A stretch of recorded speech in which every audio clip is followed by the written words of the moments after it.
Welcome to another edition of Showtime with Coop. Insightful BS with my Laker teammates and NBA legends. And I am so honored to have kind of like both for me, NBA legend and a Laker, all-time great Laker, Jerry West. Jerry, how are you doing, sir? I'm doing great, Michael. Great to see you and look like you're your chipper old self again. So nice to spend some time with you. Minus the hair, Jerry. Real quick, Jerry, we'll get into some of your accolades. I know you're not that type of person. Jerry never brags on himself. One of the most humblest persons I've ever been around. NBA scoring champion, NBA champion, NBA Finals MVP. Jerry, as I was doing my work behind the scenes on this, I didn't know you were first team all defense. Well, Mike, that was late in my career when they didn't even do it. And obviously, when I first came into the league, you know, it was a different kind of league than it is today. Obviously, a lot more grabbing and holding. And it really was probably would have been a great time for you to have been there because you're a very aggressive defensive player yourself. You like to get after people. And that was frankly, that was in vogue then. Very aggressive physical game, not so much team orientated unless you had somebody could block shots behind you. But it was a completely different game. And one of the things I was taught early in my career is that the element of defense was something that people really didn't concentrate. Everyone always looks at scores and everything. I've always felt the best players were the best well-rounded players, but I had coaches that emphasized that with me throughout my career. And fortunately, I wish they'd kept it earlier, and particularly steals. That would have been fun because it's a big part of the game today, all the statistical things. Then it was wins pretty much and who was scoring the points. You're on the 35th annual anniversary team. You're on the NBA 50th anniversary team. You just made the NBA 75th anniversary team. Numbers retired in the Lakers. Jerry, I've never had my number retired at college. Your number 44 is at West Virginia, retired. Jerry West. Jerry, you just kind of went over it a little bit, but give us a little bit of what was your drive basketball-wise growing up? Well, I think, Michael, like growing up in a small town and or a bigger city, kids kind of gravitate toward each other in terms of competing and playing. And it was I grew up in a very quiet neighborhood. And so none of the kids like to do the things I like to do. And basketball was a solitary game. And I say growing up, I never went on a family vacation. We didn't have a car. All I did was run everywhere, and I loved to be in the mountains, I loved to fish. Those were all solitary things. And so I had learned quite early in my life that, if you're fun to do, it's going to be fun. And for some reason, basketball was chasing that ball around when I was a kid was all I could do. And in terms of trying to get my mind stimulated and doing something positive. And pretty soon I learned that, if you tell yourself so many positive things, Michael, when things around you look so bleak, and particularly the way some of us have to grow up, that was a very, very kind of a mind-blowing experience. I used to talk to myself all the time. I could make myself be the best person. I could do this, I could do that, like Superman, knowing full well that none of this was going to be going to ever happen. And sometimes dreams do come true. I found out pretty quickly that I was so far away because I was so little and I never had grown much. And all of a sudden I got to be pretty good. I went to high school. I was 6'2.5" and weighed 147 pounds. That was probably like you.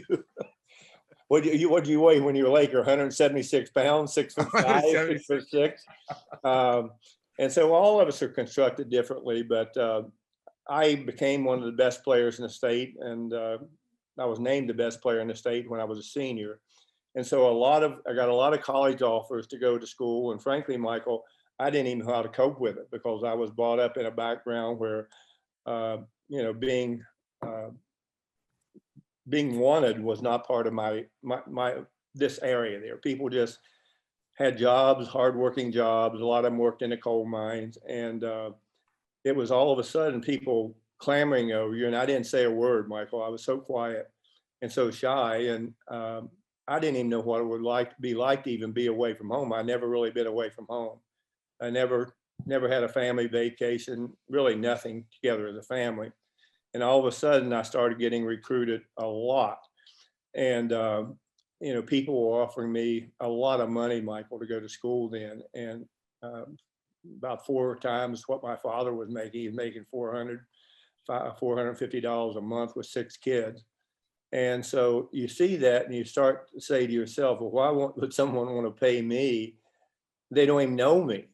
And I think all of a sudden kids find out it takes longer for some kids, particularly back in our era, to realize that maybe you are important and you don't want to think you're important. So I made a decision to go to West Virginia University after being just pursued beyond belief by coaches. I even have an offer from UCLA, which is crazy at that time. But I decided to go to my state university. It's the best thing that ever happened to me. And that really kind of the story is my life to how I got to the point where I was in some people's eyes, I was important. It wasn't from being a nice kid or, being nice to people or yes or no, sir, please, thank you. That's how I was raised. It was all about what you could do. I didn't even think about it because at that point in time, but as you get older, you realize that somewhere along the way, this is part of growing up, particularly if you have some kind of a talent that people want. So, Jerry, you have a great college career. You find yourself in the pros with the Los Angeles Lakers.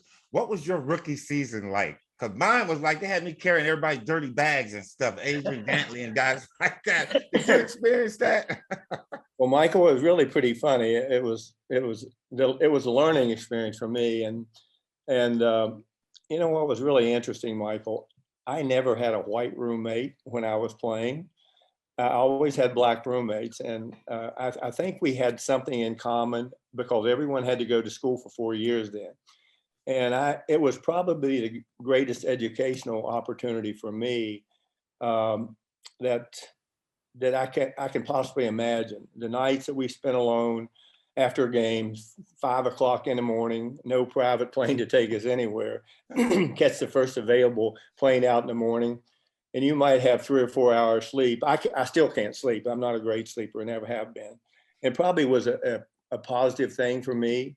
So just being educated again to the realities of the world. And as I say, I learned more from an educational standpoint with my teammates than maybe I did with going to school for 4 years, that's for sure. Jerry, you have your Laker career, you go through it, and then you find yourself on a team with Elgin Baylor, the late great Elgin Baylor, late great Wilt Chamberlain. You guys, to me, and now granted the Celtics had what they had back east, but you guys were like the first 3 super great players on a team. How did you guys coincide? How did you make it happen together? Well, 2 completely different personalities. In terms of Elgin and Wilt, two completely different people, Michael. And frankly, it was a team that was not together. Okay, it just couldn't play together at that point in time. And we were all getting old. Elgin had some really bad injuries, and he was the teammate of my dream. Just the best person you'd ever want to be, the most sharing, giving. I idolized him not only as a player but as a person. He was genuine. And Wilt all of a sudden had this big personality, and someone who, if you don't know people like that and you know some of the things they do, you're almost reluctant to even say hello because. And pretty soon you find out. You find out he's a great guy, and frankly, it was frustrating because I thought we could be better than we were, but it just didn't work. And again, age was a factor there, and particularly Elgin's injury because he was like the acrobatic star of that period of time. But more importantly, he was a great teammate, somebody you just loved to be around. He was fun, generous, and Wilt was different. but everyone is different, Michael, and you have to learn in a locker room that, you know, you see certain people that react to games different ways. I know every game was like a war. Every game was like, if we didn't win, I was devastated. I hated to lose. And, you know, people don't realize, you know, they see an NBA season comprised today of 82 games. And if you lose 22 games, in my college career, I didn't lose 22 games. And you lose 22 games and you say to yourself, oh my God, what a horrible season. Well, you won 60. And so you have to understand that people, the most competitive people play the most competitive games. It's simply not possible to win every game. Unfortunately, exhibition games today are nothing. We took them serious then, but we played, my first year, I think we played 14 exhibition games, 13 of them against the Boston Celtics. And you can imagine what the last few of those, there were, the last two games we played, there were fights before the hardly the game even started. And you just got to the point we couldn't stand to see each other all the time. But and Jerry, hold up, just on that point there, I'm glad you brought that up because we'll bring something up as I was looking through your background where Coach Van Bredikoff was a coach and he called Wilt a slacker, and Wilt called him the worst coach he's ever played for. And I guess they got into a confrontation where Wilt was getting ready to punch him. Elgin steps in, breaks it up. And again, I know what you're talking about, chemistry. And with that being said, your 25-point average was the lowest of your career because you felt the chemistry wasn't there with the team. Well, you know, as I say, with three guys like that, Michael, my career was all over the place in terms of scoring and stuff. And a lot of minutes played during those career. Everyone, I think, averaged over 40 minutes a game. And we had good teams. I think 6 times in my career, I averaged over 40 points. So we had a lot of blowout. But, you know, the problem is that respect. When you're trying to assimilate yourself and make yourself a team, it wasn't dependent. This team wasn't dependent on Baylor and West to lead in scoring. And we did every year, the two of us. That's not the way to play basketball, Michael. It's not fun. And it's really taxing on you both physically and mentally. During that period of time, you're trying to adjust your game because you don't want to intercede and affect Elgin's game and or Wilt's game. And Wilt had gotten to the point where, you know, he wasn't scoring a huge amount of points a night. His presence out there, rebounding wise, blocking shots, and Michael, he was a very good passer. Yeah. He actually led the league in assists, and people did not know that. But it just was not a match made in heaven. It was not. And it just didn't mesh. And to say there's adversarial feelings between the coach, the biggest player in the league at that time in terms of size and probably personality. And that was not fun to be around. I will tell you, it was not. And, you know, people were asking you to take sides. Should I take the side of a player or take the side of the coach? And don't get me wrong, okay? Michael, whoever I played for as a coach, whatever he asked me to do, I did. If I even didn't believe it, I did it. And it was, you know, coaches back then were completely different than they are today. You know, they had little help, maybe one assistant. They had really no scouting reports. You know, every game today is like a preparation for a test. Yeah. And some players pick that up quicker. And the veterans who stay around like yourself, the players who played more than 10 years, 14, 15 years today, those are the players that seem to be able to assimilate themselves in a team game and also know what is expected of them of each game, regardless of what your position. If you're a rebounder, defender, everyone expects you to do that tonight. If you're a scorer, a passer, a leader, people expect that out of you. And the more well-rounded a player is, Michael, the more demands on you. Yeah. But if you have a different personality and those demands drive you crazy when you're not winning, I was a mess, to be honest. I just hated the losing, sleepless nights. I hated the newspapers to read, and everyone glances at the newspaper. You know, they didn't talk about winning game. They talked about personalities and who didn't like who, and had nothing to do with the game. But it was a crazy time in my life, and not the best of times. How much did that inform your roster building strategy when it came to your front office work? Well, it's pretty interesting because I think I know what I like in a basketball player. I like people who really compete. I like a certain look in an athlete, long arm, who are aggressive. Everyone can't have the same skill level, but if you put a team together and you're fortunate enough to have a couple of really great players, I think it's really important to know who complements them the best. And teams just trade people all over the place, sometimes hurting the continuity of a team, regardless of where you are.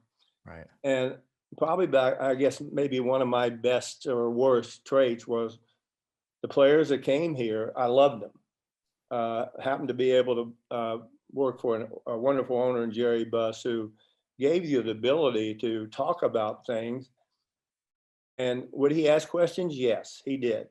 And we talked about how to build a team around Kareem Abdul-Jabbar. Fortunate enough that Irvin Johnson came on the scene, who was that missing ingredient.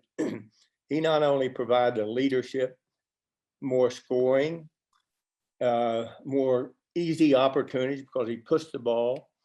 And he just had this wonderful way about him as a leader to bring everyone together. And I think that's why we saw Kareem be able to play, my goodness, to up to 40 years of age.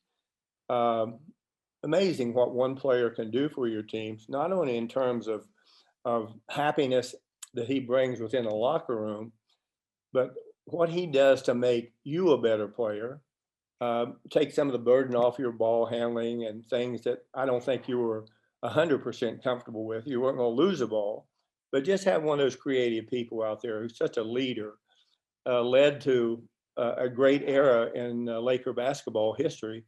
And it's pretty easy to see what a team needs. And then it was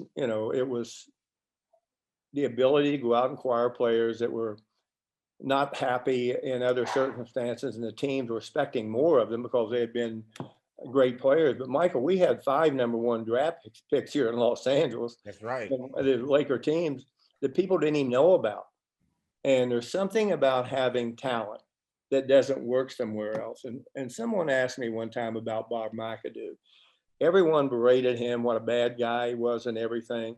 Michael, he was a great person. Fun. Yes, he was. Fun. And listen, to put a scorer out there that, when everything wasn't going, put him in a game, you're struggling to score.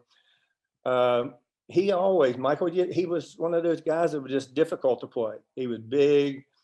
And I think the funniest thing was hear him get on Kareem's behind in the locker room where he said, I remember one day he said, "Hey, Kareem, I shot 49 on your ass." He said, and Kareem said, "Well, I think I scored 60 on your ass."